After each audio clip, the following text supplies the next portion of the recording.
письмо батьку.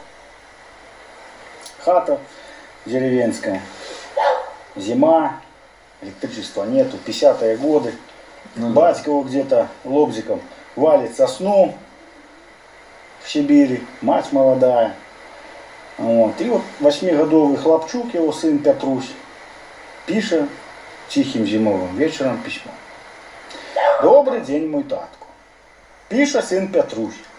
Нечто з нашей маткой я не разберусь. То быває хмурой, то спяває штось.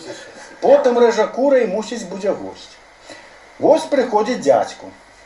Маті каже, брат, ти не віруй, татку, нечто тут не так.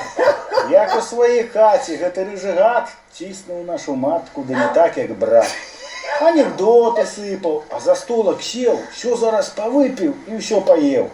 Не давал спокою мати целый день, лез своей рукою ей выше колен. Каже, я до твоего тела скоро доберусь. Маті так несмело каже, погуляй, Петрусь. Я ніби подався тихо до дверей і у куток сховався, буде щось далі. Ось стою і слухаю, раптом ускопив і у маті спадницю до пупа залупив. Тискає, цілує, нечто став просить, каже, що такую грех не повалить. Вались на подлогу, летні на спину. Маті свої ноги дядьку на спину.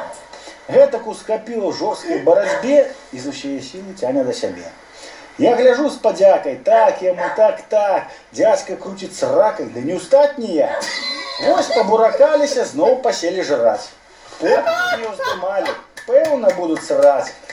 Родненький мой татку, приїжджай худшей, бо зачеруть хату, пойдуть скорей.